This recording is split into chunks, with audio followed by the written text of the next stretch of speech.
Mga police blotters, mga kulay dugong pangyayari na nakakagimbang at mga nakakatawang pansing eksena na tiyak na pag-uusapan, Naglalagablab! At narito na ang Naglalagablab na mga balita sa DCXL 558! Magandang tanghali o, nanay, tatay. Sa mga nasa kanilang mga tahanan ho ngayon, tuloy yung mga balita namin. Ako po si Wayne Dela Peña sa pangalan po ni Buddy Overa. Binasura ho ng Makati o Manila Regional Trial Court ang hiling na temporary restraining order ng mga bus operator kaugnay sa pagpapatupad ng bus ban. Diyan pa rin sa Maynila, ayon ho kay Judge Daniel Villanueva ng Manila RTC Branch 49, walang nilabag na batas ang lokal na pamahalaang lungsod ng Maynila sa pagpapatupad ng naturang bus ban. Kung may paglabag man anya, ang unang-unang alma dito ay yung LTFRB dahil sila ang nag-issue ng prangkisa sa mga bus. Samantala, yung iba pang petisyong inihain naman ng Association of Concerned Bus Operators o ACBO, katulad ng petition for declaratory relief, prohibition, and mandamus ay titinggin sa mga susunod pang hearing.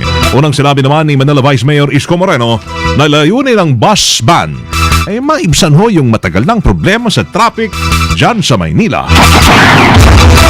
Sa Iloilo City naman nauwi sa trahedya yung dapat sana ay pagmamahalan ng isang mag-asawa sa Barangay Agkuyawan Pulo sa Barotac Nuevo. Ang nangyari, tinagaho kasi ng isang J yung kanyang misis na kinilala lamang sa pangalang Michelle habang ito'y naglalaba. Pagkatapos, pumunta sa kapitbahay si J para humingi ng lubid. Laking gulat ng mga kapitbahay nito nang matagpuan na lamang siyang nakabitin sa puno ng akasya na wala na hong buhay. Gumamit ho ng lubid gamit yung lubid na kanyang hiningi. Sinasabi namang may nervous breakdown ito. Patuloy na inoobserbahan ho ngayon sa ospital si Michelle na nagtamo, buti nakaligtas siya, tuloy-tuloy ito, nagtamo ng sugat sa ulo. Davao naman tayo, imbes na manghuli, isang pulis ang hinuli matapos ireklamo ng panunutok at pananakal. Kaninang madaling araw, nakilala ang inarestong mananakal na pulis, pulis na si PO1 Renelo Pineda ng Republic Regional Public Safety Battalion na nanuntok ng waiter sa isang bar. Base sa payag ng biktimang si L. John Buwan, pinisilho ng pulis ang kanyang dalawang balikat at saka sinuntok sa likod. Maliban dyan, nakita pa ng isang Janelle Patok na nanghipo pa ng babae itong si Pineda, itong pulis, at nanulak pa ng mga customer. Pati kayo hinuhuli ng MNLF. Nang arestuhin naman ng mga kapwa-pulis ang sospek ay todo tanggi ito sa mga alegasyon. Pero isilid na ho sa selda, ilang minuto pa lang ang nakalipas, nagkagulo doon. Matapos naman itong sakali ng isa pang preso. Joseph, grabe man. Dahil dyan, kakasuhan ng administratibo at physical injury itong si Pineda. Naglalagablab sa 558 DZXL Bulat Palaro. Grabe yung trip nung pulis na yun, ang pulis Davao. Dapat iharap ka dun kay Mayor Duterte. Sports time.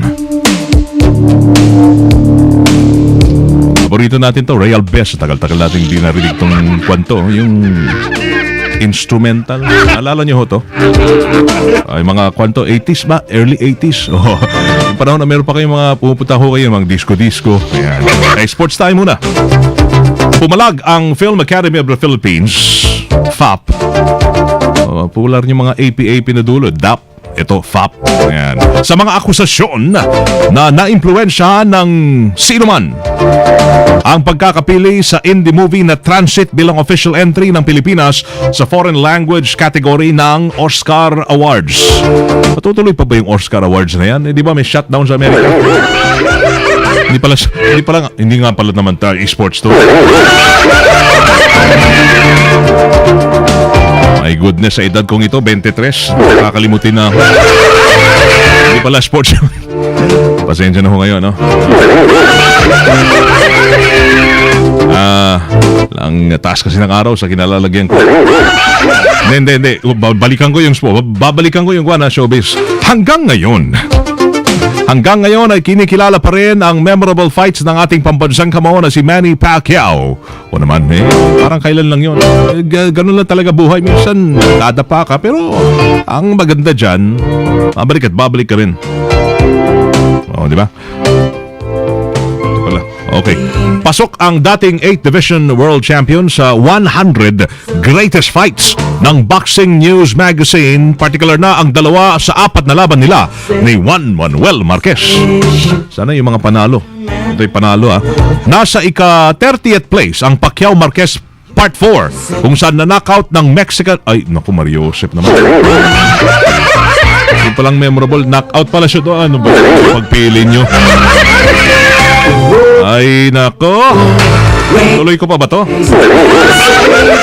Memorable. Yung pala, na-knockout siya doon. Yung na-feature. Ano ba naman yan? Ano bang pangalan ng boxing magazine na yan? Basta Boxing News Magazine. O yan. Nakasad din dito ang kontrobersyal na unang sagupaan ng dalawa ay nauwi sa draw sa kabila ng ilang beses na pagbagsak ni Marquez. Ay nasa pang 55th place. Yan. DZXL Showbiz Balita.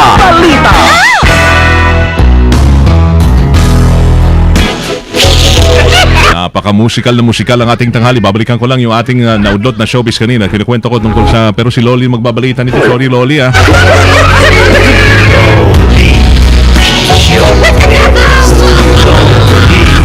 Atribida ka kasi. Hello, everyone. Everybody is not here.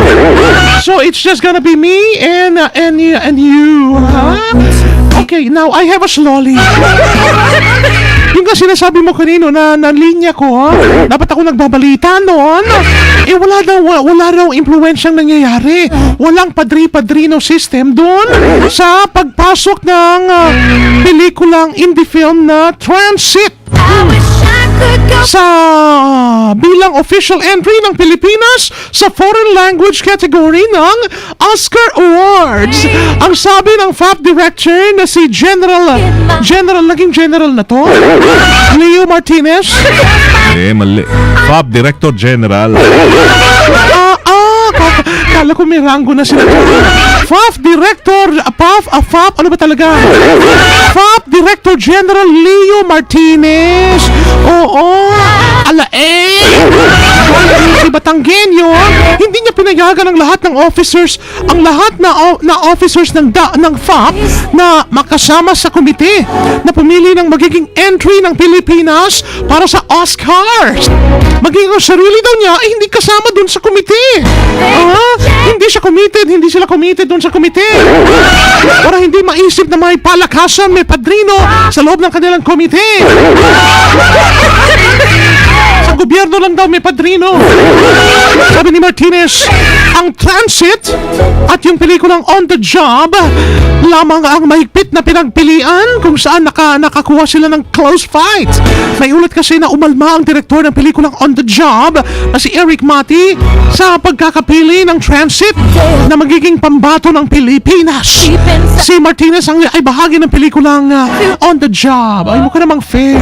At least tinanggap niya hindi siya kasama dun sa pelikulang Transit. Iyan ang ating ngayong tanghaling showbiz.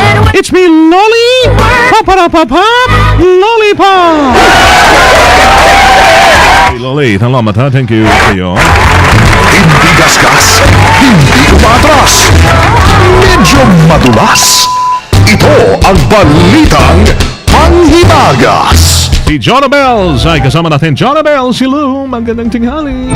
Yes, magandang tanghali sa'yo. Naku, natatawa talaga ako pagka narinig ko si Loli. Talaga, Oo, nakakawala ng Pa ng stress. script, Mario Josep. Oo nga, ikaw naman. Pero ang galing talaga ni Loli, In fairness talaga. In fairness, Oo, ang hindi niya parang. Joke lang. Malibre ka lang ata kay Loli. Ay, Loli, manlibre ka. Lagi kitang binabate. Ito na nga, no. Ito, ating balitang panghimagas. Mukhang hindi siya panghimagas dahil, pasintabi po sa mga nagla-lunch dyan. Isa kasing 20-year-old na estudyante mula sa Dearborn, Michigan, ang may kakaibang hobby. Oo. Imbis kasi na aso o pusa ang kanyang alagaan o ang alagaan ni Kyle Candilian. Ay, kanyang parang medyo hawig siya dun sa Kadiri, dun sa Candilian. Ang kanyang kinahiligang alagaan ay ipis. Ay, Mario Josep. Yes, Kadiri talaga. Sa katunayan, sa sobrang addict niya sa pag-aalaga ng mga ipis ay umabot na ito sa tinatayang 200,000 Ipis. na iba't ibang sizes ng mga ipis. May maliit, may malaki. Yak talaga. So, inilalagay niya ang kanyang mga munting alaga sa maliliit na kahon at sa loob pa mismo ng kanyang kwarto. At ito pa ha, pinapakain niya din ito. Pinapakain pala yun. Asawa. Kadiri talaga. Kaya pala si Eman may alagang ganun din Ayon kay Kylie, nagsimula ang kanyang hilig sa pag-aalaga ng mga ipis noong nagkaroon ng exhibit sa kanilang universidad kung saan tampok ang mga ipis na mula sa Madagascar. At kung iniisip nyo na pinagagalitan siya ng kanyang mga magulang dito, nagkakamali kayo dahil suportado siya ng kanyang parents. Dahilan para umabot sa 130 na uri ng mga ipis ang kanyang alaga. Yeah. So marami palang klase talaga ng ipis ko. Dapat habulin na ng Baygon. Oo nga Ano kaya gagawin nito? Sprayan ko lang. Joke lang. Ayan pambalitang hindi masyadong panghimagas. Pero marami yan sa bahay niyo. Yung ipis.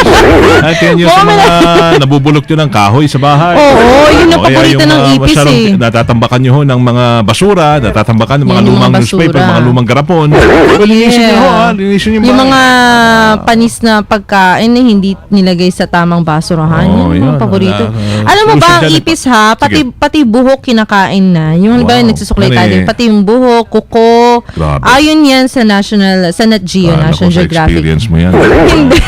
Hindi sabi yung kaya nga ang ipis, di ba meron pa tayong kaya nga ang ipis yun yung pinakamatagal na nabuhay sa mundo. May nakakaawa daw patayin yung mga maliliit. Kasi parang baby pa daw Maybe. Ew! Sige. Salamat at marami kumakain. Yes. Yung happy lunch!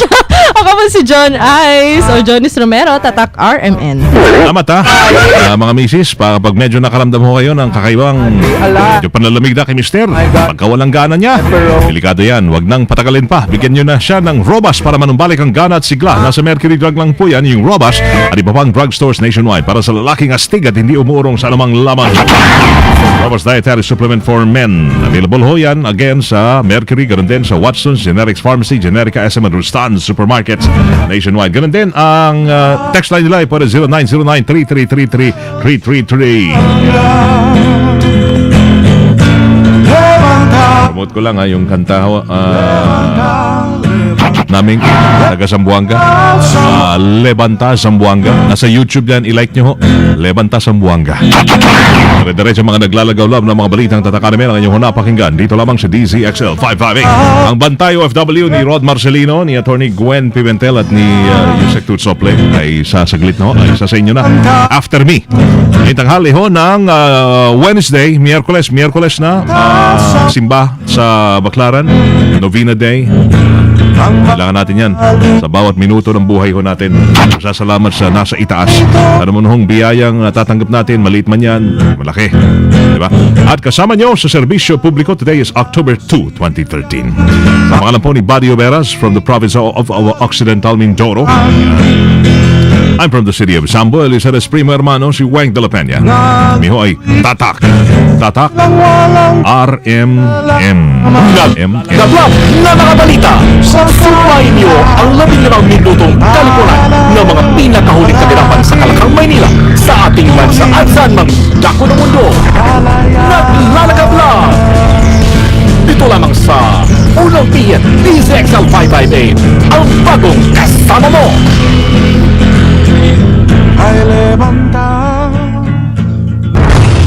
Bumubulahaw na sa Kalakhang, Maynila